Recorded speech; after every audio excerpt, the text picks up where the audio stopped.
Senhoras e senhores, boa tarde. Bem-vindos à Câmara Municipal de Birigui, para a continuidade do nosso 4º Congresso FENALERGES. Para compor a mesa, convido o presidente da Câmara de Birigui, Dr. César Pantarotto.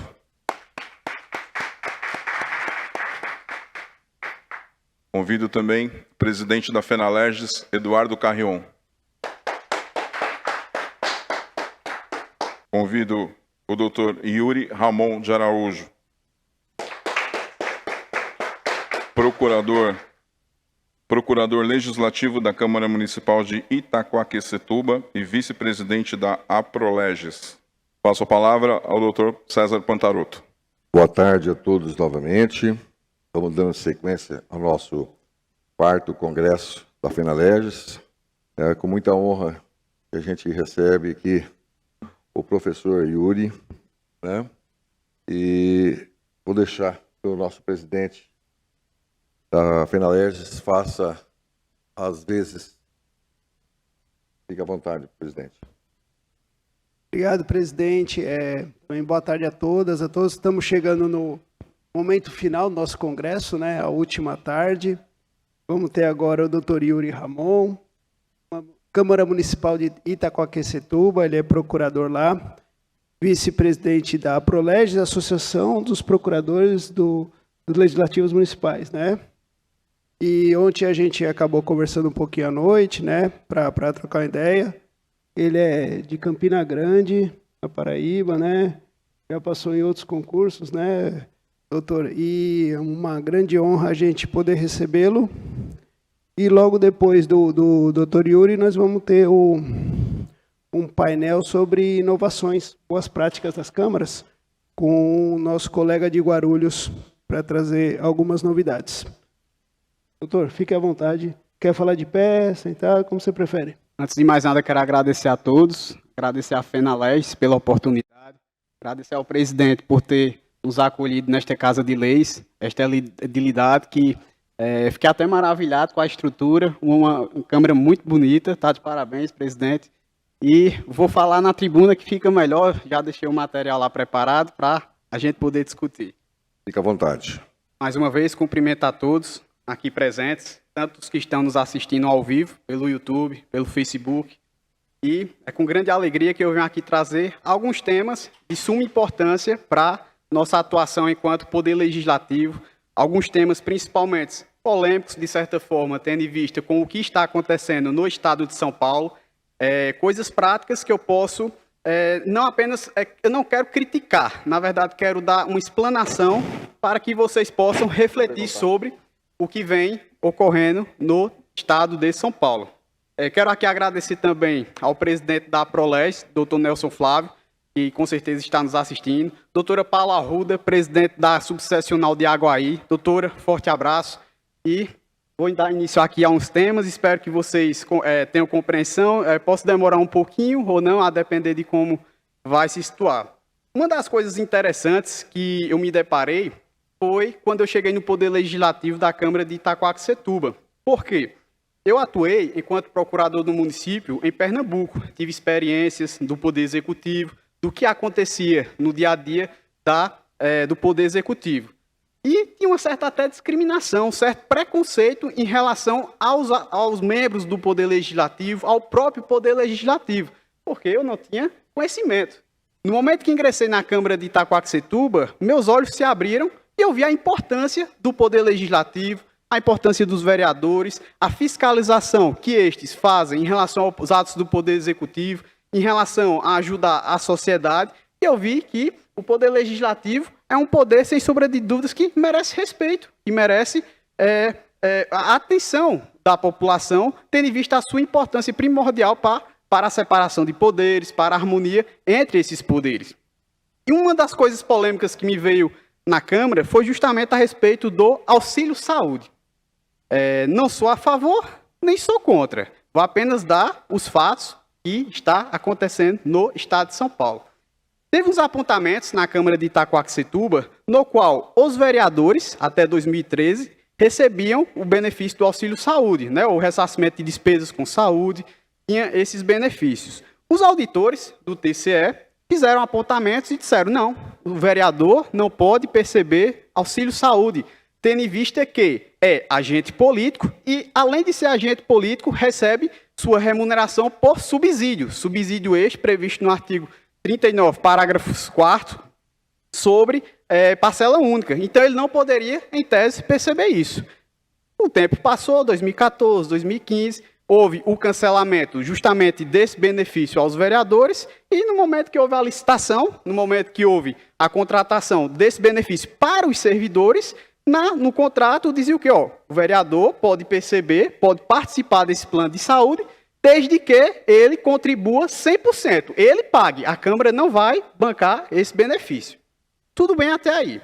Em 2020, veio a pandemia, infelizmente, ceifou várias vidas inocentes, e no final de 2020, houve a edição pelo Tribunal de Contas do Estado de uma resolução, tanto pelo Tribunal de Contas, quanto pelo Ministério Público, pelo Tribunal de Justiça, entre outros órgãos. Mas, antes de dar continuidade à edição desses atos, é preciso dizer que, no âmbito da União, por exemplo, no tocante ao auxílio-saúde, a Câmara dos Deputados editou o ato da mesa número 89, de 14 de março de 2013, no qual concede aos seus parlamentares o benefício de assistência à saúde ou reembolso por despesas de saúde, relacionadas à saúde. Em âmbito estadual, aqui no estado de São Paulo, a Assembleia, por meio da Resolução 884, de 27 de abril de 2012, também concede esse mesmo benefício aos vereadores. Constate que não há, até onde eu pesquisei, nenhum apontamento do Tribunal de Contas relacionado aos deputados. No âmbito municipal, na Câmara Municipal de São Paulo, por exemplo, tem a lei municipal número 16.936, de 11 de junho de 2018, que também dispõe sobre auxílio-saúde para os vereadores. Lá, por ter um Tribunal de Contas próprio, não há também nenhum apontamento. O que é que acontece? O Tribunal de Contas, por meio de seus apontamentos, disse que é uma verba imprópria, o Tribunal de Contas do Estado, e não o Tribunal de Contas do município. O Tribunal de Contas do Estado disse que o auxílio-saúde concedido aos vereadores é uma verba imprópria e, por isso, não poderia ser concedido a eles. E, posteriormente, houve também um apontamento do Ministério Público, que já tinha sanado esse problema na Câmara de Itacoaxetuba, todavia o Ministério Público de Contas disse, oxê, não pode o vereador, mesmo que ele pague do bolso dele, receber esse benefício. Por quê? Porque ele está participando de forma indireta e tendo benefício de descontos, que não seria concedido esses descontos se ele fosse pagar por fora, e não junto com a contratação dos servidores. Curiosamente, depois da pandemia, voltando ao que eu disse anteriormente, o Tribunal de Contas, aliás, houve uma polêmica no qual o Tribunal de Justiça do Estado de São Paulo editou a resolução para conceder o auxílio-saúde aos magistrados. Então, teve até uma polêmica, o deputado Kim Kataguiri entrou com uma ação popular, e isso foi para a Folha de São Paulo, e teve aquele estardalhaço todo. Do mesmo modo, logo que o Tribunal de Justiça editou esse ato, consequentemente, o Tribunal de Contas também editou um ato, uma resolução, concedendo aos membros, os conselheiros, o auxílio-saúde, o reembolso com gastos com saúde. E foi uma leva de consequência. Posteriormente, o Ministério Público também o fez. Posteriormente, o Ministério Público de Contas também o fez. Mas o entendimento do tribunal continuou. Não, vereadores não podem perceber esse benefício, tendo em vista que são agentes políticos. Ora, o promotor de justiça é um agente político. O juiz é um agente político. Há decisão no STF também dizendo que eles percebem a remuneração por meio de subsídio de parcela única. E por que, então, essa discriminação em relação aos vereadores? Não estou dizendo que eu concorde, nem estou dizendo que eu discordo sobre isso. Estou apenas relatando os fatos. Pois bem, após a edição, justamente por meio do tribunal, nós, Câmara Municipal de Itacoaxetuba, por meio do nosso presidente, inclusive, David Ribeiro, forte abraço, meu presidente, tamo junto. A gente fez uma consulta ao Tribunal de Contas, e a consulta a gente formulou no seguinte aspecto: considerando a resolução 844 de 2020, que institui o Programa de Assistência à Saúde Suplementar para magistrados ativos e inativos do Tribunal de Justiça do Estado de São Paulo, considerando a resolução número 9 de 2020, que institui o programa de assistência à saúde suplementar para os conselheiros e auditores substitutos de conselheiros ativos e inativos do Tribunal de Contas do Estado de São Paulo, considerando a resolução 1305/2021 da Procuradoria-Geral de Justiça do Ministério Público do Estado de São Paulo, que também instituiu o Programa de Assistência à Saúde Suplementar para os membros e servidores do Ministério Público, considerando a resolução 1306, também da Procuradoria-Geral do Estado de Justiça do Ministério Público, que fixou os valores de reembolso ao Programa de Assistência Suplementar aos membros e servidores, considerando a resolução 3/2021, que altera a resolução 09, de 18 de dezembro de 2020, que trata do auxílio saúde dos membros do Tribunal de Contas, no qual, devido ao Ministério Público e o Tribunal de Justiça terem concedido aos seus membros, o Ministério Público de Contas também entrou nessa leva. Considerando o disposto no artigo 39, parágrafo 4º da Constituição Federal, no qual o membro de poder, o detentor de mandato eletivo, os ministros de estados e os secretários estaduais e municipais serão remunerados exclusivamente por subsídio fixado em parcela única, vedado o acréscimo, qualquer gratificação adicional, abono, prêmio, verba de representação ou outra espécie remuneratória, obedecido em qualquer caso disposto no artigo 37, 10 e 11, considerando que o sistema remuneratório por subsídio fixado em parcela única dos vereadores das câmaras municipais é o mesmo aplicado aos conselheiros do Tribunal de Contas, magistrados e membros do Ministério Público, considerando que os vereadores de câmaras municipais e magistrados também são considerados agentes políticos pelo Supremo Tribunal Federal, questiona-se, a título de consulta a ser respondido por esta egrégia corte, aos vereadores e servidores das câmaras municipais e seus dependentes, é possível a instituição de programa de assistência à saúde suplementar, consubstanciado no ressarcimento parcial de despesas com planos privados de assistência à saúde médica e odontológica, de livre escolha e responsabilidade do beneficiário, nos mesmos moldes que foram instituídos pelo Tribunal de Justiça, Tribunal de Contas e Ministério Público de São Paulo. É possível? Seria possível isso? O Tribunal de Contas, então, respondendo à nossa consulta, disse que não responderia à consulta porque trataria de um tema, um aspecto em concreto. Não entendi. O regimento interno do Tribunal de Contas dá esta garantia para que as consultas sejam formuladas e para que sejam respondidas. E não foi nenhuma coisa em concreto, foi uma pergunta em tese. As câmaras de vereadores, e não a Câmara de Itacoaxetuba, aos vereadores de câmaras, e não aos vereadores de Itacoaxetuba. Então, deixo essa reflexão para vocês.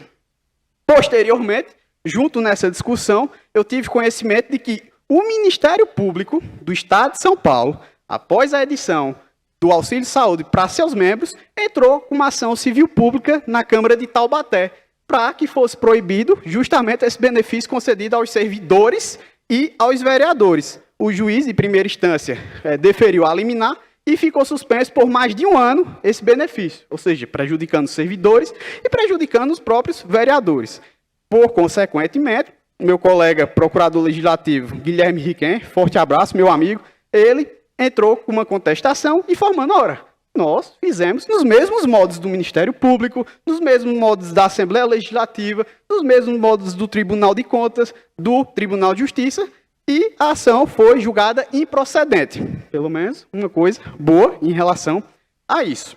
Então, eu, no meu entender, ora, se é concedido esse benefício tanto a vereadores, a servidores, quanto a membros de poder, e considerando que os vereadores, por serem agentes políticos, receber também remuneração por subsídio em parcela única, tal qual faz os membros de conselhos de tribunais, tribunais de justiça por juízes e desembargadores, Ministério Público por meio de promotores e procuradores de justiça, por que não pode conceder aos vereadores? Por qual razão há esse descrime?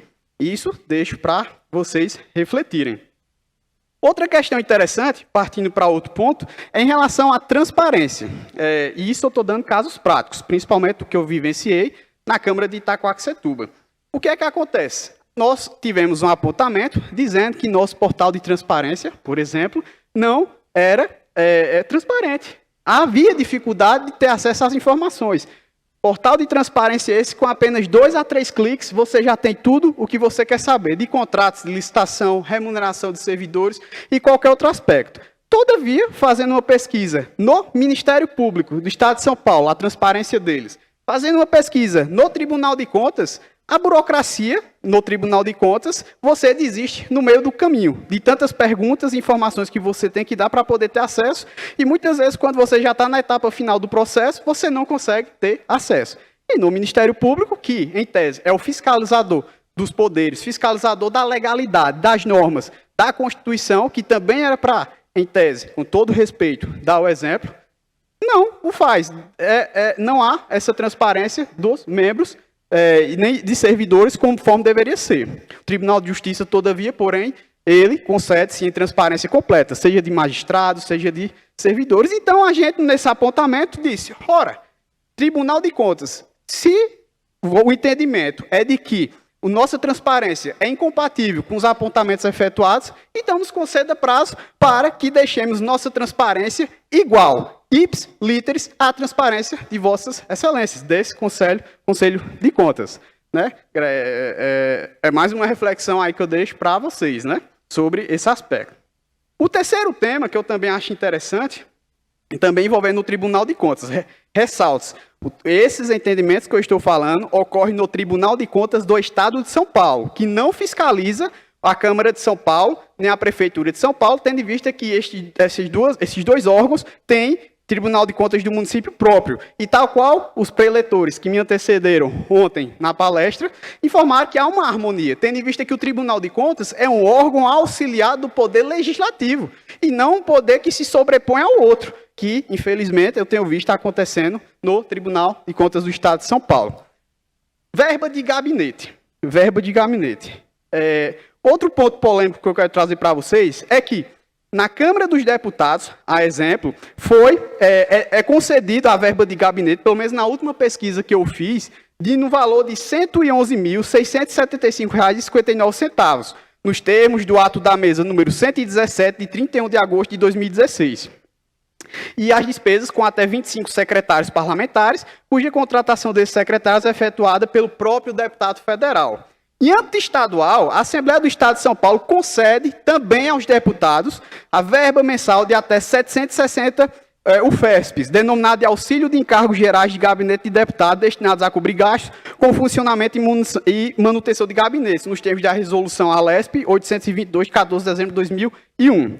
No mesmo sentido, no município de São Paulo, na Câmara Municipal de São Paulo, também há essa previsão, no qual, em pesquisas efetuadas por meio do artigo 43 da Lei Municipal 13.637, de 4 de setembro de 2003, concede esse benefício, e no ano de 2020, na pesquisa que eu fiz relacionado ao ano de 2020, cada parlamentar de Câmara Municipal teve acesso à verba anual de até R$ 310.612,56. Equivale a uma média mensal de gasto de R$ 25.884,38.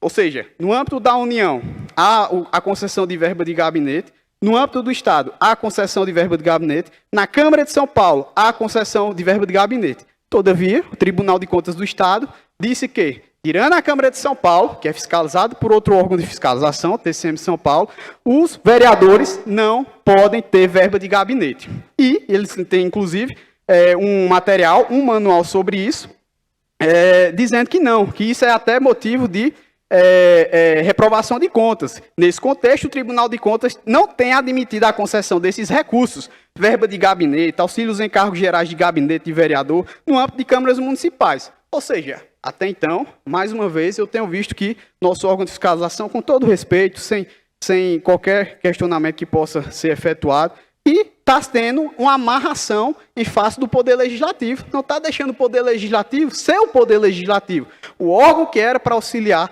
nosso Poder Legislativo Municipal, infelizmente, tem esses entendimentos que, como é que eu posso dizer, prende o vereador, prende no exercício de sua vereança.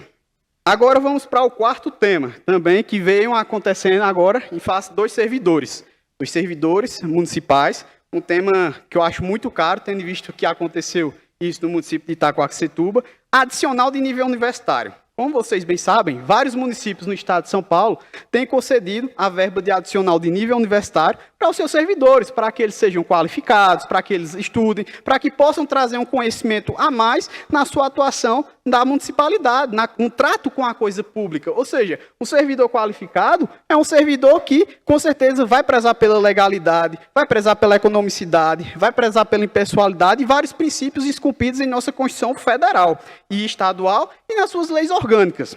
E o que é que tem acontecido? O Ministério Público do Estado de São Paulo tem ingressado com várias ações diretas de inconstitucionalidade nesses municípios. E todas essas ações diretas de inconstitucionalidade estão sendo julgadas procedentes, porque a alegação é de que o benefício pecuniário não tem um parâmetro objetivo, não tem objetividade na concessão, é concedido a todos indistintamente. Mas, ora, o benefício é para quem concluiu o curso de nível superior, para quem, enfim, de acordo com a legislação, mas todas as legislações têm sido julgadas inconstitucionais, inclusive no município de Itaquaquecetuba, no qual, na sustentação oral que eu fiz, na ADI, que infelizmente foi julgada procedente, eu trouxe mostrando ipsis literis. Ora, o nosso adicional de nível universitário é igual ao concedido por Vossas Excelências no Tribunal de Justiça, pelo adicional de qualificação e pela gratificação de qualificação concedida aos servidores do Ministério Público. E está aqui, os mesmos requisitos objetivos, tal qual faz o TJ e o Ministério Público. Então, por que nossa legislação deveria ter sido julgada inconstitucional? Deixa eu pegar aqui mais as informações, até que eu prestei a ler só a ementa para vocês terem um entendimento do que está acontecendo. A lei complementar A lei complementar 1111, de 25 de maio de 2010, né, que institui o plano de cargos e carreiras dos servidores do Tribunal de Justiça do Estado, concede, em seu artigo 37, ao adicional de qualificação, em razão de conhecimentos adicionais adquiridos, comprovados por meio de títulos, diplomas ou certificados de cursos, graduação e pós-graduação em sentido amplo ou estrito. No mesmo sentido, a Lei Complementar 1118, de 1º de junho de 2010, que institui o Plano de Cargos e Carreiras do Ministério Público do Estado, também concede a gratificação de qualificação em razão de conhecimentos adicionais, adquiridos, comprovados por meio de títulos, diplomas ou certificados de curso de formação escolar mais elevada do que exigido para o provimento de seu cargo. Nossa Lei Complementar Municipal, que foi declarada inconstitucional, concedia o adicional de nível universitário, que será devido em razão de conhecimentos adicionais adquiridos pelo servidor de cargo efetivo, comprovados por meio de curso de graduação de nível superior. Então, posteriormente, eu, inclusive, disse, ora, a gente fez igual a vocês. Então, de duas, uma. Ou nós acertamos ao parametrizar a legislação com vocês, Ministério Público e Tribunal de Justiça, ou a gente errou, no qual vocês também erraram. E, resultado, foi julgada procedente a ação direta de inconstitucionalidade, prejudicando diversos servidores. E, novamente, estou apenas relatando os fatos que eu tenho vivenciado na minha prática, pouca prática, experiência, ainda tenho muito a aprender, mas tem algumas coisas que tenho que trazer à baila para mostrar para vocês. Além disso, fazendo um subtópico sobre isso, o julgamento por unanimidade. Todo julgamento de ação direta de inconstitucionalidade efetuada hoje, até quando se trata de benefícios concedidos a servidores, se vocês tiverem a oportunidade de assistir, não dura mais que 10 segundos. É lido a ementa do acordo, né? E, posteriormente, 10 segundos para menos. Todos estão a favor? Julgado procedente a ação direta de inconstitucionalidade. Próximo. E, assim, em uma pauta de uma quarta-feira, por exemplo, 10 ações diretas de inconstitucionalidade, se for somar o tempo do julgamento mesmo efetuado, todos por unanimidade, não dá, acho que 1 minuto. Né? Onde é que está a apreciação das razões? Onde é que está efetuado o debate? Por mais que se faça sustentação oral e mostre, a gente fez igual a vocês. O que é que está acontecendo? Novamente, os fatos que eu trago aqui, com todo respeito ao Tribunal de Justiça do Estado de São Paulo, com todo respeito ao Ministério Público do Estado de São Paulo, eu acho que deveria haver uma reflexão, haveria que sentar à mesa os poderes de câmaras municipais, inclusive sugiro até ao presidente, se tiver oportunidade, quando tiver esse tipo de questionamento, tentar fazer uma força conjunta entre outras câmaras municipais, porque só uma Câmara Municipal não tem, eu entendo, uma força para discutir com esses poderes. Diferente de uma Assembleia Legislativa, no qual ditam as leis que, justamente, beneficiam tanto o Tribunal de Justiça quanto o Ministério Público. Então, não há essa queda de braço, diferente do que há em âmbito municipal. Vamos para outras. Consultas do TCE, que outro questionamento que eu faço, quando eu atuei em Pernambuco, toda dúvida que eu tinha em relação à licitação, concessão de vantagens, qualquer outra coisa, eu acessava o Tribunal de Contas de Pernambuco, colocava o tema que eu queria e teria a resposta rapidamente de várias consultas formuladas por municípios ou câmaras municipais e qual era o entendimento do Tribunal de Contas. No estado de São Paulo, eu acho que é o único tribunal no qual eu não vejo eles responderem consulta, não consigo ter acesso, talvez eu que esteja pesquisando errado, né? Vai saber, mas eu não consigo ter acesso às consultas e só teve uma consulta respondida desde que eu cheguei aqui, devido à Lei Complementar 173, em que vários municípios, várias câmaras, o Tribunal de Justiça Militar de São Paulo e o próprio Tribunal de Justiça fizeram em conjunto, debatendo os mesmos temas sobre a Lei Complementar 173, aí nesse caso o tribunal respondeu à consulta, porque eu acho que, tendo visto o número de órgãos que fizeram a mesma pergunta ao Tribunal de Contas, eu acho que ele não poderia se esquivar, tendo visto que futuramente poderia prejudicar o julgamento de contas desses municípios. Outra questão, não sei se ocorre aqui em Birigui, mas também está ocorrendo em Itacoaxetuba, que é uma situação até, enfim, é o tema sobre servidores, orientação SDG, parâmetro do Ministério Público. O que diz? O Tribunal de Contas editou um enunciado, número 32 de 2000 seguinte, que diz o seguinte: as leis devem definir com clareza as atribuições e escolaridade exigidas para o provimento de cargos em comissão de direção e assessoria exclusivos de nível universitário, reservando-se aos de chefia a formação técnico-profissional apropriada. Bem, eu concordo com o tribunal no momento que ele diz que um cargo de direção e um cargo de assessoramento teria que ser de nível superior até para poder ajudar o gestor, ajudar a edilidade. E os cargos de chefia de acordo com a sua escolaridade. Esse é o primeiro ponto. Na nossa Câmara, por exemplo, tem alguns cargos de chefia que se exigem nível médio, tendo em vista a complexidade, que não é muito alta, então que poderia ser por nível médio. E o Tribunal de Contas, por meio dos seus auditores, vem questionando esses apontamentos. Então, o que foi que eu fiz? Ora, se eles estão apontando conosco, então com certeza deve ter algum apontamento em relação aos órgãos de envergadura maior. No caso, o Ministério Público, que é, para mim, a fonte a ser parametrizada. E pesquisei na legislação do Ministério Público do Estado de São Paulo que eles editaram a resolução 1332 de 2021, de 14 de maio de 2021, no qual altera a resolução 662 de 2010, que fixa as atribuições e os demais requisitos necessários à investidura nos cargos efetivos. E fui olhar os anexos, a exigência de escolaridade que são efetuadas aos servidores do Ministério Público. E me deparei com esses seguintes cargos: diretor de divisão do Ministério Público, diretor de área do Ministério Público e diretor de setor do MP. Da mesma forma, oficial de promotoria, chefe. Então, fui pesquisar qual é então o nível de escolaridade exigido. Para o cargo de diretor de área do Ministério Público, os requisitos de investidura é escolaridade nível médio.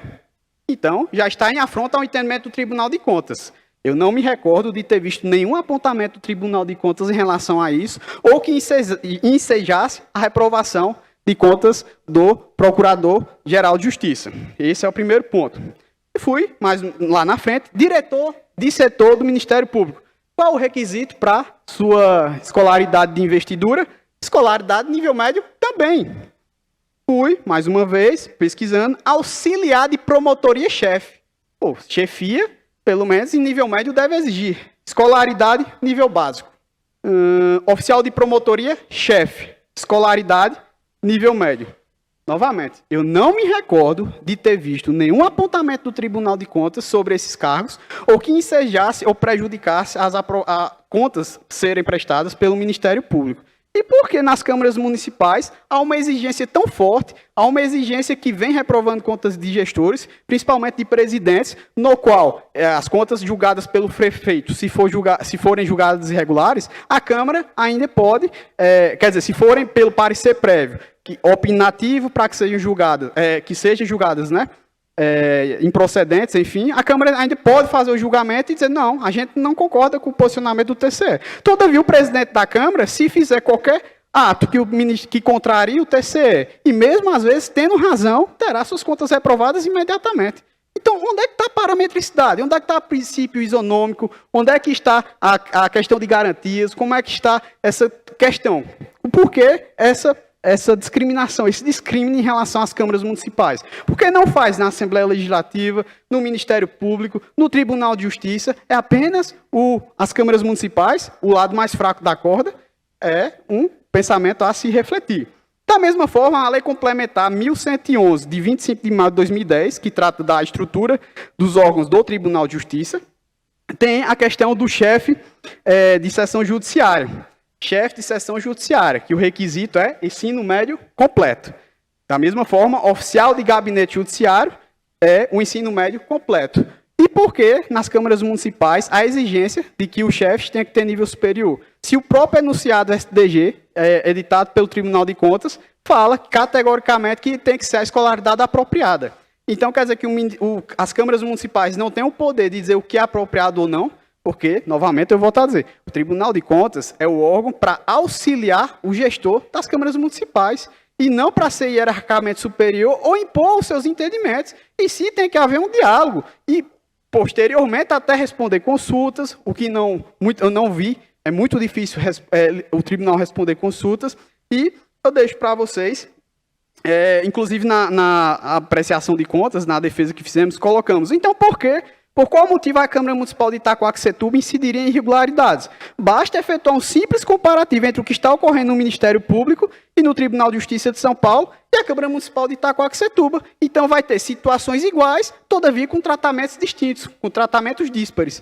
E isso deixo para vocês refletir. Outra questão também que aconteceu comigo, eu tenho que dar exemplos práticos, não posso me furtar disso. Em relação, por exemplo, ao que ocorreu na carga horária de procurador. Eu entrei no concurso da Câmara de Procurador da Câmara de Itacoaxetuba e minha carga horária era 30 horas.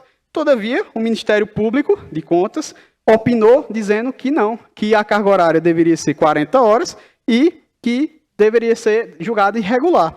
Então, fizemos o quê? Alteramos nossa carga horária para 40 horas e o Ministério Público disse que não poderia, por exemplo, aumentar proporcionalmente os vencimentos, tendo em vista que deveria ser já às 40 horas. Então, tendo em vista um possível debate futuramente, ingressamos com ação judicial, o judiciário bateu o martelo, nos deu razão e, posteriormente, o próprio membro do MP de Contas disse que não poderia mais discutir a questão, tendo vista que foi judicializada. Então, quer dizer que se não houvéssemos judicializado, iria ter algum problema de apontamento de contas do gestor? Mais uma vez, deixo meu questionamento a vocês. Outra questão interessante, novamente sobre gratificações adicionais, concedidas aos municípios e aos órgãos de envergadura constitucional. Muito se fala que gratificações adicionais têm que ter critérios objetivos. Concordo. Não pode ser dado subjetivamente. Tem que ter requisitos para que, quando o gestor for conceder, que seja igual para todos. Que nenhum seja beneficiado em prol do outro. E eu pesquisando a gratificação legislativa, a gratificação legislativa que é concedida aos servidores da Assembleia Legislativa do Estado de São Paulo, pesquisando a gratificação judiciária, o GAG, que é concedida aos servidores do Tribunal de Justiça, e pesquisando a gratificação de promotoria, que é concedida aos servidores do Ministério Público, não há nenhum requisito objetivo. A lei apenas diz, aos vencimentos dos servidores da Assembleia, do Tribunal e do Ministério Público, é acrescentada a gratificação. Onde é que está o objetivo? Onde é que está aí os requisitos? É apenas concedido pura e simplesmente a bel prazer? Posso estar equivocado, mas é uma reflexão que eu deixo para vocês de que toda semana há julgamento de ações diretas de inconstitucionalidades que são prejudiciais aos servidores de câmaras municipais e de municípios e de uma forma, às vezes, que vem a prejudicar vários que entram em uma situação desesperadora. Imagine você saber que você tem um determinado benefício concedido com base em lei, com base em aprovação efetuada pelo Legislativo, que seguiu os requisitos de processo legislativo e, do nada, vem uma decisão que venha a prejudicar a todos, E outro tema, esse tema aqui foi um tema que me deu uma certa dor de cabeça, uma preocupação em relação ao Poder Legislativo, em relação aos servidores do Poder Legislativo, que eu preciso trazer aqui para vocês. Se trata da isonomia, paridade de vencimento em relação aos servidores do Poder Executivo e do Poder Legislativo. Na redação originária da Constituição Federal, o que é que tinha, logo quando foi aprovado em 88? Artigo 37, inciso 11, que hoje é o que limita o teto dos ministros do STF. A redação original dizia: a lei fixará o limite máximo e a relação de valores entre o maior e a menor remuneração dos servidores públicos, observados como limites máximos e no âmbito dos respectivos poderes, os valores percebidos como remuneração em espécie a qualquer título por membros do Congresso Nacional, ministros de Estado, ministros do Supremo Tribunal Federal e seus correspondentes no Estado, no Distrito Federal, nos territórios, nos municípios, os valores percebidos como remuneração em espécie pelo prefeito. Inciso 12. Os vencimentos dos cargos do Poder Legislativo e do Poder Judiciário não poderão ser pagos pelo Poder Executivo. Lembrando que o inciso 12 permanece a redação originária até hoje. O inciso que antecedeu e justificaria esse inciso 12 foi alterada pela Emenda Constitucional 19 de 98, mas teve outras alterações antes. Da mesma forma, a redação originária da Constituição de 88. 39. A União, os Estados, o Distrito Federal e os municípios instituirão, no âmbito de sua competência, regime jurídico único e planos de carreira para os servidores da administração pública direta, das autarquias e das fundações públicas. O parágrafo 1º dizia: a lei assegurará aos servidores da administração direta, ou seja, do Poder Executivo, isonomia de vencimentos para cargos e atribuições iguais ou assemelhados do mesmo poder, ou entre servidores do Poder Executivo, Poder Legislativo e Judiciário, ressalvadas as vantagens de caráter individual e relativas à natureza ou local de trabalho. Tendo em vista isso, também o artigo 135 da Constituição Federal, em sua redação originária, dizia: as carreiras disciplinadas neste título, aplica-se o princípio do artigo 37 e 12 e o artigo 39, parágrafo 1º. Era expresso dessa forma. Então, assim que editou-se a Constituição de 88, veio a União, em 92, e editou a Lei 8.448, que regulamentou os incisos 11 e 39, parágrafo 1º da Constituição Federal. As autoridades competentes, no seu artigo 7º, as autoridades competentes do Poder Executivo, do Poder Judiciário e as do Ministério Público da União, bem como as das Câmaras dos Deputados e as do Senado Federal, adotarão providências necessárias para a aplicação integral do disposto nesta lei à política remuneratória de seus servidores. Então, reitere-se, conforme a redação originária da Constituição de 88, teria que ter uma lei. Teria que ter uma lei dizendo: olha, para títulos de isonomia e paridade entre poderes, será considerado tal cargo, será considerado tal função. E, dando continuidade, em 1994, editou-se a Lei 8.852, de 4 de fevereiro, que dispõe sobre a aplicação dos artigos 37, incisos 11 e 12 e 39, parágrafo 1º da Constituição. Lembrando que era todas em sua redação originária. Para efeitos desta lei, a retribuição pecuniária deverá ser da administração pública direta, indireta e fundacional de qualquer dos poderes, compreende. Ele conceitua o termo vencimentos. O artigo 2º, que é o mais importante desta lei, para os fins do inciso 12 do artigo 37 da Constituição Federal, o maior valor dos vencimentos corresponderá no Poder Executivo a, no máximo, 90% de remuneração devida ao ministro de Estado. Então, tivemos o seguinte problema. O inciso 11, em sua redação originária, dizia que o quê? Que competeria ao Congresso, ao Supremo Tribunal Federal, ao Poder Executivo, disciplinar a política remuneratória. Em um dos recursos extraordinários, eu acho que eu não coloquei aqui, eu vou depois procurar se vocês tiverem interesse, dizia o seguinte, na discussão da votação à época sobre essas discussões, no qual o ministro Marco Aurélio sentou-se à mesa. Ele, o presidente da Câmara dos Deputados, o presidente do Senado Federal e o presidente da República para discutir justamente, e aí, qual vai ser a nossa remuneração? Qual será o limite? Será o nosso? Será tanto? Será Y? Será X? E eles não chegaram no acordo. Não chegaram no acordo porque no momento que um disciplinou que seria X, o outro não concordo, quero que seja Y. E por ter em vista esse debate, o que é que se fizeram por meio de discussão com os ministros do Supremo Tribunal Federal, foi que veio a edição da emenda constitucional que alterou o inciso 11 do atual teto, que hoje é dos ministros do STF. Então, hoje, a remuneração atual, o máximo, né, percebido na administração pública federal, é o subsídio dos ministros do STF. Só que o inciso 12, a redação permaneceu, mas há uma incompatibilidade entre o inciso 11 e o inciso 12.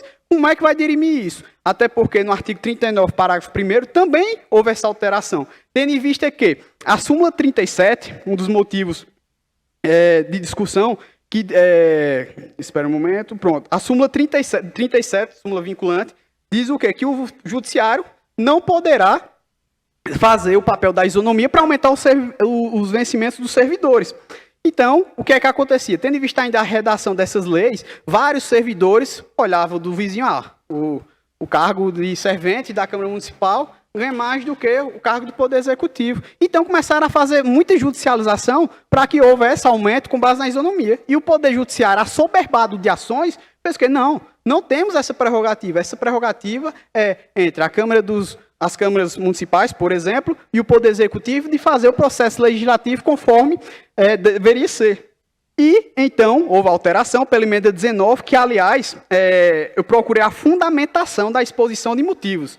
Toda vez que vocês tiverem dúvidas sobre o porquê da edição de ato normativo, procure os fundamentos, procure a exposição de motivos. E a exposição de motivos da emenda constitucional 19 diz o seguinte: a referência à isonomia de vencimentos entre os servidores foi suprimida do texto constitucional.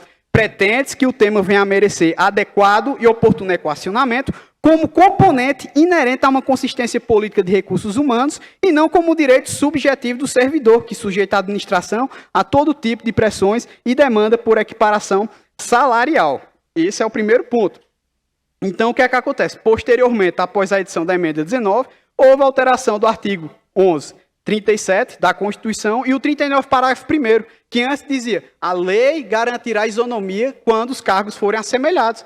Então, tendo em vista a emenda 19, houve alteração, e a partir de agora, para fixar o padrão de vencimento, seja do Poder Executivo, Judiciário ou Legislativo, o parágrafo 1º diz: a fixação dos padrões de vencimento e dos demais componentes do sistema remuneratório observará a natureza, o grau de responsabilidade e a complexidade dos serviços componentes de cada carreira, os requisitos para a investidura e, terceiro, inciso 3, as peculiaridades dos cargos. E isso tem que ficar claro. Todavia, isso é na Constituição Federal. Nossa Constituição do Estado, ela repete ipsis literis a redação do 37.12, no qual está no artigo 115.14, os vencimentos dos cargos do Poder Legislativo e do Poder Judiciário não poderão ser superiores aos pagos pelo Poder Executivo, e o 124 repete a literalidade do dispositivo da Constituição Federal em sua redação originária. Então, houve alteração da Constituição Federal por meio da emenda 19, mas a Constituição do Estado não observou essa mudança, que continua: a lei assegurará aos servidores da administração direta isonomia de vencimentos para o cargo de atribuições iguais ou assemelhados do mesmo poder, ou entre servidores dos poderes legislativo, executivo e judiciário, ressalvadas as vantagens de caráter individual e as relativas à natureza ou local de trabalho. Então, logo quando eu cheguei no estado de São Paulo, entrei no grupo da Prolés, e um dos colegas disse: tem uma ação direta de inconstitucionalidade questionando meus vencimentos, dizendo que eu ganho mais do que o Poder Executivo. Então, por exemplo, se eu ganho 10 mil enquanto procurador e meu colega do Executivo, o vencimento base dele é 5 mil, o Ministério Público, ou o prefeito à época, entrou com a ADI no Tribunal de Justiça, dizendo que não pode ter essa diferença disparitária, que teria que igualar o do Legislativo ao do Executivo. Então, se eu ganhava 10, eu vou ganhar o quê? 5 mil. Eu me pergunto, a Constituição tem letras vãs? A Constituição é contraditória? Porque no próprio inciso 13 diz que da irredutibilidade de vencimentos. Inciso, não coloquei aqui, inciso 14, que diz que os vencimentos e remuneração são irredutíveis, com base na garantia da estabilidade financeira. E o Tribunal de Justiça, eu até pensei, não, o Tribunal de Justiça não vai julgar, isso é absurdo. Com certeza vai ser julgado improcedente. Resultado da lei, procedente. Então, o colega do Legislativo foi prejudicado. E não só o colega do Legislativo, quanto vários servidores do Poder Legislativo. E foi quando a gente, enquanto associação, se reuniu e disse: não pode, isso é um absurdo, onde é que está a garantia de estabilidade financeira e tudo mais? Até porque, o próprio entendimento do Supremo Tribunal Federal, no recurso extraordinário 226.804, de relatoria do ministro Carlos Veloso, diz que a Constituição Federal não concedeu isonomia direta às carreiras jurídicas. Essa isonomia deve ser mediante lei. Então, não era para ter entrado com uma ação direta de inconstitucionalidade. Posteriormente, podia ser até uma ação direta de inconstitucionalidade por omissão, para que o Poder Executivo editasse a lei equiparando, subindo o vencimento igual do Legislativo, e não para diminuir. Onde é que está garantido o princípio da dignidade humana nesse aspecto? Como depois houve colegas que já estavam com mais de 30 anos de Câmara, prestes a se aposentar, e simplesmente o tribunal veio dizer não, é inconstitucional seus vencimentos. E outra, utilizando-se o parâmetro da Constituição Estadual, que está em desacordo com a Constituição Federal, que até converso com o presidente da FENALES, para possivelmente FENALES, junto com a PROLES, até convido a NPM, de até ingressarmos com uma ação direta de inconstitucionalidade em face do artigo 124, parágrafo 1º da Constituição do Estado, para que justamente se atenha ao texto da Constituição Federal, para não permitir esses absurdos. Todavia, após outra ADI de uma colega, doutora Caroline, que foi procuradora da Câmara de Olímpia, ela mal assumiu o cargo e o Ministério Público já estava fazendo esse tipo de questionamento. Então, fizemos uma força-tarefa, juntamos os membros da diretoria da PROLES e todos fizeram, junto com os demais membros, uma visita aos gabinetes dos desembargadores, explicando, olha, essa questão está totalmente destoante, não pode. E, graças ao bom Deus, a ação, depois dessa leva de julgadas de ações diretas julgadas procedentes, veio a ser julgada improcedente, ou seja, houve a declaração inversa e, nesse caso, foi declarada constitucional o ato normativo que fixou o vencimento do procurador legislativo da Câmara Municipal de Olímpia. E depois disso, mais 3 ADIs foram julgadas e o bom senso prevaleceu no Tribunal de Justiça e, novamente, foram julgadas improcedentes essas ADIs. E isso era muito preocupante. Isso tirou minha noite de sonos por vários colegas. O colega, inclusive, dessa primeira ADI, ele pediu exoneração, de tão mal que ele ficou. Pediu exoneração. Então, o próprio Supremo Tribunal Federal tem várias decisões sobre isso. Inclusive, logo na edição de 88, quando houve a edição da Constituição, um dos comentários Espera um momento, pessoal. Um dos comentários de Pinto Ferreira dizia o seguinte, olha, apesar de ter essa questão da isonomia e paridade, mas, independentemente do que for julgado, deve-se conceder a estabilidade financeira e não redutibilidade. Ora, então quer dizer que os vencimentos fixados para o Poder Legislativo foram feitos de forma ilegal, porque se declarar a inconstitucionalidade desse tipo de verba e botar com efeito ex-tunc é para prejudicar literalmente o servidor. E esse não é o entendimento da Constituição. A Constituição em nenhum momento foi nesse sentido. A Constituição, como sabemos, desde as outras constituições, o que é que acontece? Sabemos que a prefeitura, no caso, o Poder Executivo, tem uma demanda de classes. Tem enfermeiros, guardas municipais, e é uma leva de servidores que a Câmara Municipal não tem. Enquanto uma prefeitura tem 1.000 servidores, a Câmara Municipal, se tiver 30, 40, 100, tirando a Câmara de São Paulo, que é uma das maiores do Brasil, tirando esse tipo de conduta, então temos verba para poder fixar a política remuneratória da forma que convier, da forma que o parlamento decidir que deva ser. Se o executivo fizer, até conceder qualquer reajuste, pode muitas vezes quebrar o município. O município de onde eu trabalhei, se concedesse o ajuste, na época, pelo menos naquele município, tendo em vista que houve uns problemas financeiros e tal, iria quebrar o município. Então, tem que ter um diálogo. Não pode impor a mesma régua que é para o Poder Executivo, para o Poder Legislativo. É independência dos poderes, tal qual o doutor Marcos falou, é independência de poderes, e depois que você observar a independência de poderes, você vai harmonizá-los. E harmonizá-los não é prejudicar os colegas, não é prejudicar servidores, é sim tratá-los com igualdade e lutar para que ambos, tanto o Poder Executivo em âmbito municipal, quanto o Poder Legislativo municipal, possam ter tratamento igualitário, mas para beneficiar e para cumprir o princípio da legalidade, e não para vir decisões ou qualquer outro instrumento que venha justamente arrancar uma das garantias que são concedidas aos servidores, que é a irredutibilidade remuneratória. E isso é princípio esculpido na Constituição Federal, isso é esculpido na Constituição do Estado, e não, muitas vezes não estava sendo observado. Então fica meu convite aí para o nosso presidente da FENALES, para depois discutirmos até essa questão. Outra questão também, justamente na discussão da súmula 37, que não cabe ao Poder Judiciário, que não tem função legislativa, aumentar os vencimentos dos servidores públicos sob fundamento da isonomia. E na discussão, foi justamente essa questão que eu defendo. Ora, se o artigo parágrafo 1º do 39 é preceito dirigido ao legislador, a quem compete concretizar o princípio da isonomia, considerando especificamente casos de atribuições iguais ou assemelhadas, não cabendo ao Poder Judiciário substituir ao legislador. Contra a lei, ou seja, contra a lei que foi fixada essa questão da paridade, e não contra, porque se não há lei, não tem como fixar. Porque primeiro diz, para cargos iguais, essa lei diz que tem que ser X. Como não é uma lei municipal, como é que vai declarar algo inconstitucional se não existe essa lei?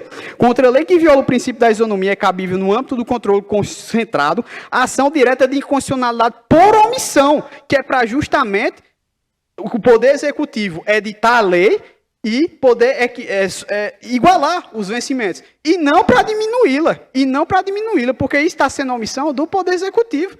Poder Executivo que deveria, se está tendo essa disparidade, então vamos aumentar os nossos servidores. Independentemente que fica depois as questões financeiras, para se discutir depois, mas tem que observar o processo legal, o devido processo legislativo, e não querer submeter ao julgo o Poder Executivo e imperar com mão de ferro em relação ao Poder Legislativo. Pelo contrário, os poderes são independentes e harmônicos entre si. Jamais um poder pode prevalecer sobre o outro. O Poder Legislativo tem suas prerrogativas, como, novamente, o colega Marcos que falou, né? Que a gente não pode ter a renúncia de poder. Porque no momento em que a gente deixa essa política remuneratória para o Executivo, estamos renunciando nossas particularidades, nossas prerrogativas e garantias. Inclusive, até o ministro Marco Aurélio, na discussão de votos, colocou: a isonomia nada mais representa do que a equiparação de vencimentos. Se fôssemos discutir mesmo a fundo essa questão, o próprio Ministério Público de Contas também está afrontando o inciso 13 da Constituição Federal, quando equiparou os seus vencimentos, atrelando ao cargo de Procurador de Justiça do Ministério Público. E a Constituição Federal só garante a isonomia de vencimentos aos cargos de Conselheiro de Tribunal de Contas da União, que no caso equipara-se aos ministros do STJ, e, no âmbito estadual, ao Conselho de Contas, aos desembargadores. Ele não atribui essa prerrogativa ao Ministério Público de Contas, não. Então, tem que ver essas coisas. Não pode medir a régua de um à estatura do outro. É isso que tenho a dizer. E outra questão, já finalizando, eu sei que eu fazer que nem Abraham Lincoln, né? Eu sou muito preguiçoso. Quando eu começar a falar, eu tenho preguiça de parar, né? Então, já estou encerrando, já estou partindo para o final. A questão dos vereadores, dos assessores por vereador, também, que hoje é um grande problema nos municípios de São Paulo, excetuando o próprio município de São Paulo, que tem o seu Tribunal de Contas, no qual, muitas das vezes, a gente sabe que a atividade parlamentar é importante. O vereador ele não atua só, o vereador precisa ter seus assessores de confiança para que ele possa fazer o bom serviço, para fazer o parlamento, a fiscalização, para fazer tudo mais. Mas o Tribunal de Contas vem amarrando a estrutura do parlamento, vem às vezes impossibilitando o vereador de sua atuação. Às vezes até eu me questiono, será que vale a pena ser presidente da Câmara Municipal aqui no estado de São Paulo? Porque eu conheço as outras câmaras de outros estados, e sim, vale a pena porque tem essas prerrogativas. Mas no estado de São Paulo, o Tribunal de Contas, ele aquilata o poder legislativo. Então, eu fiz até um questionamento, logo quando eu cheguei na Câmara Municipal, Tribunal de Contas, para fazer uma tese, né? Eu queria saber quantos assessores tem por gabinete de conselheiro. E a resposta que eles me deram foi: é só você olhar no Diário Oficial do Estado que você vai ver que um dia vai ser nomeado um assessor, outro dia vai ser exonerado, procure lá. Cadê a informação? Não tive a informação, né? É até engraçado isso. Então, diferente da Câmara de São Paulo, que tem mais de 18 assessores, se eu não me engano, eu nunca vi o Tribunal de Contas do município fazer qualquer apontamento nesse sentido. Mas na Câmara municipais, há o aquilatamento do Poder Legislativo, que eu deixo para a reflexão de vocês, que até o presidente, novamente, quando for fazer qualquer tipo de consulta, tudo, se junte com outros presidentes, com outras câmaras, para juntos poder até ter um diálogo institucional com o Tribunal de Contas, que eu acho que falta é diálogo institucional. E, pessoal, já aqui findando, quero agradecer a oportunidade a todos. Espero que eu quis fazer apenas essas críticas em algo que me incomoda e que eu vejo que nós servidores, né, labutamos, estudamos, querendo fazer as coisas conforme a lei, conforme a Constituição, e muitas das vezes os próprios órgãos de envergadura constitucional vêm limitando tanto os servidores municipais quanto os membros de poder, seja na prefeitura, seja na Câmara Municipal, e que a gente possa ter essa reflexão de atuação e juntos a gente unam forças e não divisão de forças. O Ministério Público e o Tribunal de Justiça são potências, por quê? Porque os membros e servidores são unidos. O Tribunal de Justiça, os juízes, desembargadores e servidores são unidos. E nós do Poder Legislativo não podemos ficar em pé de guerra com o Poder Executivo, e sim unir forças para que ambos cresçam em igualdade, cresçam em força e tenham suas prerrogativas constitucionais respeitadas, tendo em vista nosso Estado democrático de direito e é isso que eu tenho a dizer. Agradeço a oportunidade. Um abraço aí à doutora Laís de Rancharia, que veio aqui, nossa procuradora do Legislativo local lá, que veio prestigiar. Forte abraço aí. E é isso, pessoal. Obrigado. Desculpe a discussão delongada, né? Mas é isso que eu tinha para trazer essa reflexão para vocês. Forte abraço a todos e é isso. Boa tarde. Muito obrigado, doutor Yuri. Eu vou passar a palavra para o presidente Eduardo, da FenaLegis. Ele gostaria de fazer algumas indagações. Falei agora, eu preciso falar. Doutor Yuri, a gente, quando estava bolando esse congresso, a gente convidou para essa fala a doutora Ana Paula de Aguaí. E a gente estava combinando tudo e acabou que ela não pôde vir. Aí ela falou assim, vou mandar um rapaz que eu conheço, doutor Yuri, de Itacoaquecetuba, e aí eu conheci o senhor ontem, não conhecia. E, desculpa a palavra, presidente, mas eu estou embasbacado com essa sua palestra, achei sensacional mesmo, você trouxe muita informação, você falou, Edu, eu vou colocar algumas polêmicas lá, e eu falei, polêmica faz a gente pensar, e eu estou muito feliz, tá, com o que você trouxe, acho que eu, particularmente, aprendi muito hoje. A gente vive uma realidade diferente em São Paulo. Como você falou, a gente, no Tribunal de Contas do Município, tem a noção clara de que a gente é um órgão auxiliar da Câmara Municipal para fiscalizar o Executivo, para fiscalizar as secretarias, para poder prestar esse serviço para a Câmara. E ontem já teve algumas discussões sobre o posicionamento do TCE São Paulo. E hoje você trouxe outros posicionamentos que são preocupantes. Porque o TCE, ele age como uma polícia das câmaras municipais, é o que eu estou entendendo. Então, acho que a FenaLegis, junto com a ProLegis, a gente tem muito trabalho a fazer e eu realmente agradeço tudo que você trouxe para nós. Viu? Vou deixar aberto para quem quiser fazer alguma pergunta, antes de eu fazer as minhas. Os dois, o Miguel e o Renato também, tá? Mudou só de ordem, mas eu gostaria que fizessem perguntas, tá? Sim. Primeiramente, quero parabenizar o doutor Yuri pela palestra. Eu tenho aqui uma pergunta com relação ao subsídio do prefeito. O artigo 29, inciso 5º da Constituição Federal, autoriza a Câmara Municipal a fixar o subsídio do prefeito, vice-prefeito e secretários municipais. Lá diz fixar por lei. A pergunta levando em consideração a autonomia do parlamento municipal, que essa atualização do subsídio do prefeito poderia ser feita por resolução da Câmara? É uma excelente pergunta que a gente está tendo também vários questionamentos, não só em relação a ações diretas de inconstitucionalidade, porque mesmo que por lei, o Tribunal de Justiça, junto com o Ministério Público, entende que, por exemplo, a revisão concedida aos servidores não pode ser concedida ao prefeito e tem declarado inconstitucional, inclusive até com repetição para que os prefeitos, os secretários devolvam essas verbas, mas resolução, eu até entendia, à época quando eu entrei na Câmara, que poderia fixar, tendo em vista, por exemplo, que o Tribunal de Contas editou a resolução da assistência à saúde aos conselheiros por resolução, o Ministério Público editou o mesmo benefício por resolução, a Assembleia Legislativa do Estado também por resolução, mas tendo em vista o entendimento do artigo 39, parágrafo 4º, se eu não me engano, não pode ser por resolução, e sim por lei. Qualquer ato que seja feito hoje por resolução, principalmente tratando de estipêndio pecuniário, há um grande risco de que seja declarado inconstitucional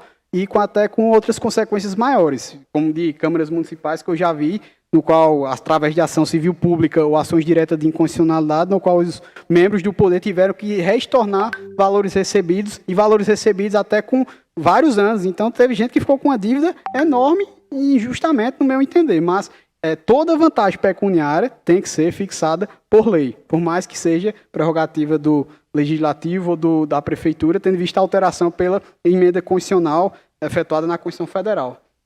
Obrigado, Miguel. Obrigado, doutor. Professor Renato. Primeiramente, agradecer a preleção, que foi sensacional. Parabéns pela sua preleção. Os assuntos que você trouxe aqui são de relevância ímpar, me atrevo a dizer. O Pantaroto, presidente da Câmara que se encontra aqui, acho que nós dois, Pantaroto, temos uma coisa em comum. Nós somos legalistas, muito legalistas. E a questão que você coloca da legalidade, ela é fundamental.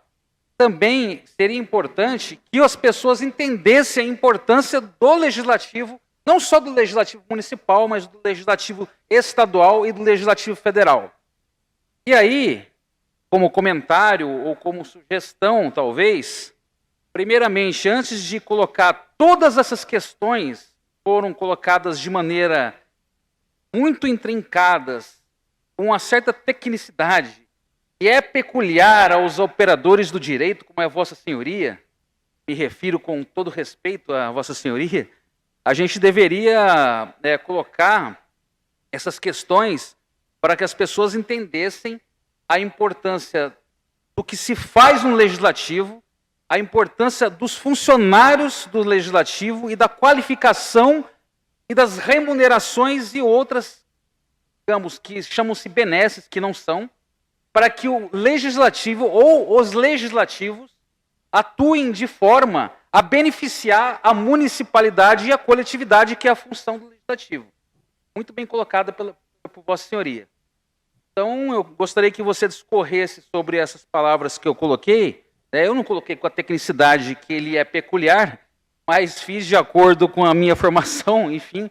Mas fico por aqui para não me estender muito, porque o tempo já está findando aqui, mas tudo bem. Eu também gosto muito do Abraham Lincoln, sou muito fã dele. Inclusive, eu até me aproprio, de uma certa forma, da retórica que ele usa. Muito obrigado, Pantaroto, Joaquim, demais companheiros da mesa, muito obrigado.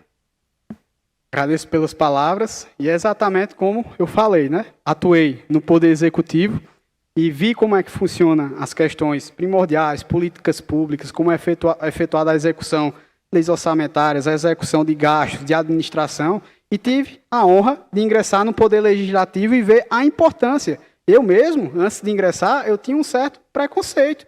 Eu nem sabia, na verdade, o que um procurador legislativo atuava, eu pensei que não tinha demanda, e pelo contrário, desde que eu ingressei no Poder Legislativo, eu percebi que há questões complexas que demandam estudos que, às vezes, eu tenho que olhar até no direito comparado, tenho que olhar com mais profundidade para poder até dar um opinativo.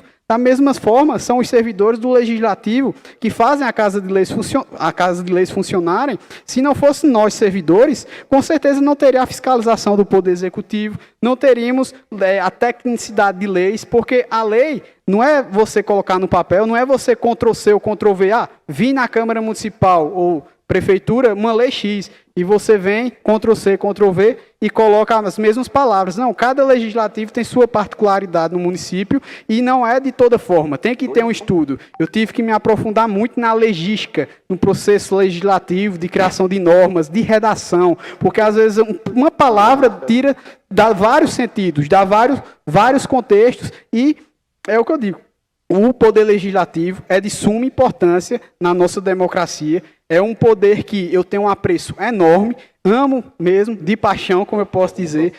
Eu tenho muito respeito hoje. Para mim, o poder legislativo é, sem sombra de dúvida, o primeiro a escutar o cidadão, é o primeiro a efetivar a garantia de democracia, é o primeiro a estar junto com as pessoas. Então, obrigado mais uma vez pelas palavras, e é esses comentários que eu tenho para fazer.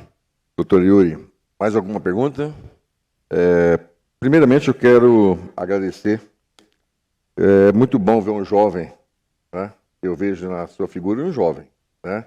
Diferentemente dos meus cabelos brancos, né? Eu estava até conversando com o presidente aqui. Quando eu tinha 13 para 14 anos, meu pai tinha um gado de sociedade com o presidente do Tribunal de Contas do Estado. E nós fomos lá em São Paulo. Chegou lá, naquela época, não existia telefone celular.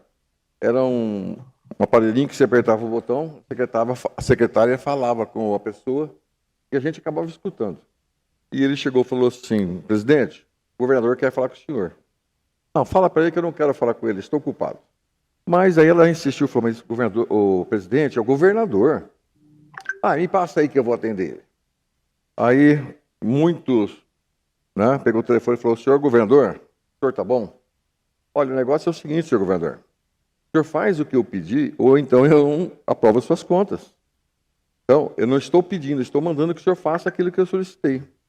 Então, infelizmente, eu acho que vem uma hierarquia, uma coisa de muitos anos. Eu estou com 57 anos. Isso, eu tinha uns 13 anos. E por muitos anos a gente via que o cargo político é diferente do cargo administrativo, né?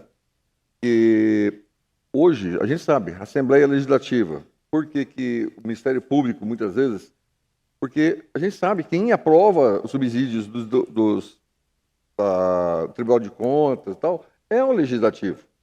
Então, o que eu acho que falta é uma afinação. Aqui na nossa região, nós montamos um parlamento regional e nós temos uma frente parlamentar com 43 municípios.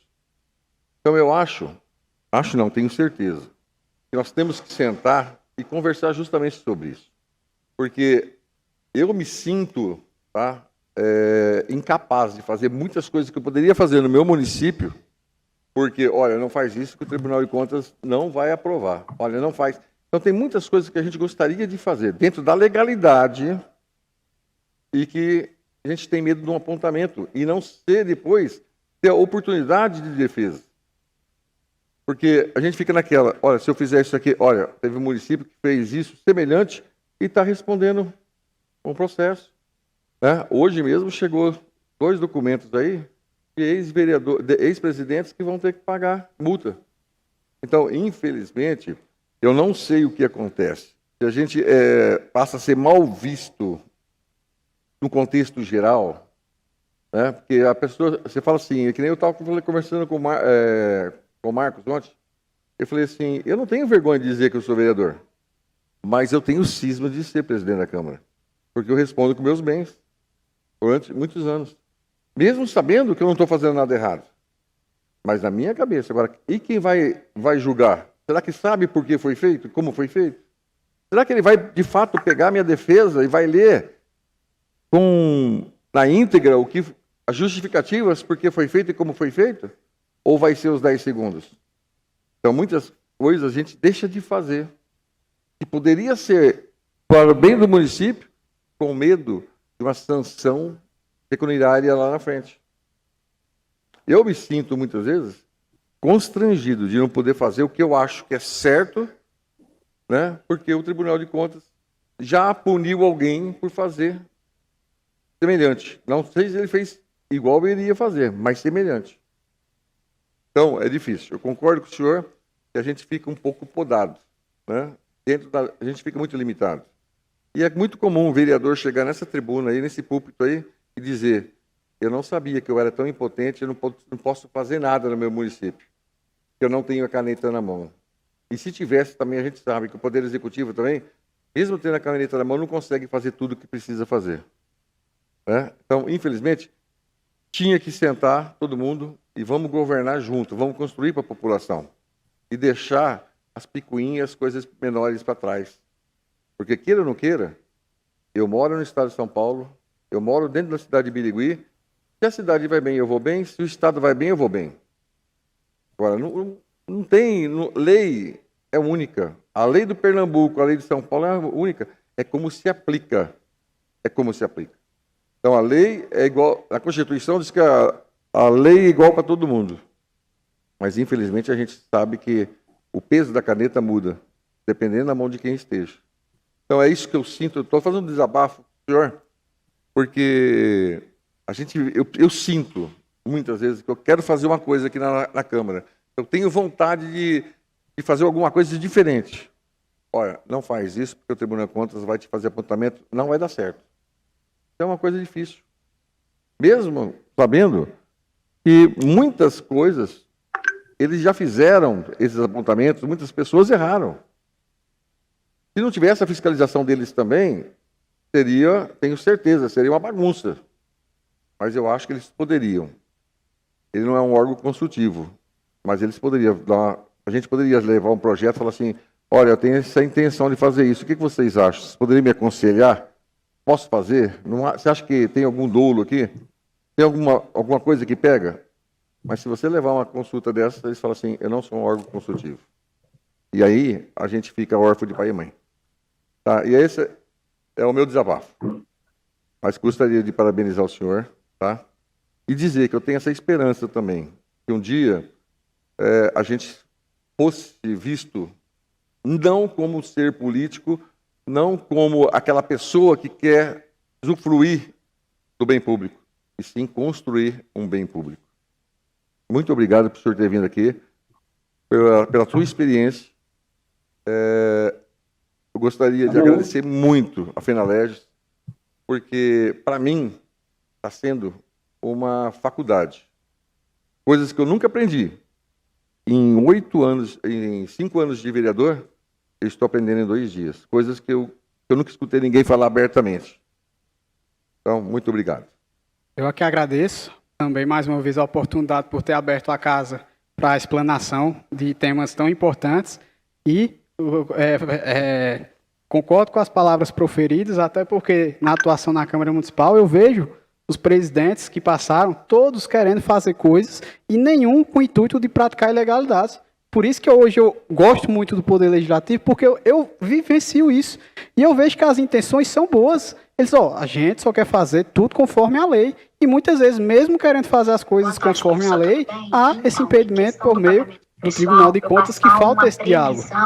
Os tribunais de contas, em suas maiorias, respondem a consultas justamente para auxiliar o gestor. E até no decreto que trata sobre a lei de introdução ao direito das normas do direito, fala que a consulta deve ser mostrando, está errado nisso, providencie isso, faça aquilo, mas o Tribunal de Contas, pelo menos no estado de São Paulo, eu tenho visto esta recusa e que é uma prejudicialidade aos nobres vereadores de câmaras municipais, aos prefeitos. Então, eu acredito que vai ter um diálogo, se Deus permitir, vai haver essa junção de poderes e as coisas começarão a andar conforme deve ser, justamente em prol da nossa democracia, do nosso Estado democrático de direito, em prol da legalidade, porque eu acredito num poder legislativo forte, soberano, independente e harmônico entre os poderes. É isso. Muito obrigado. Gostaria de agradecer mais uma vez.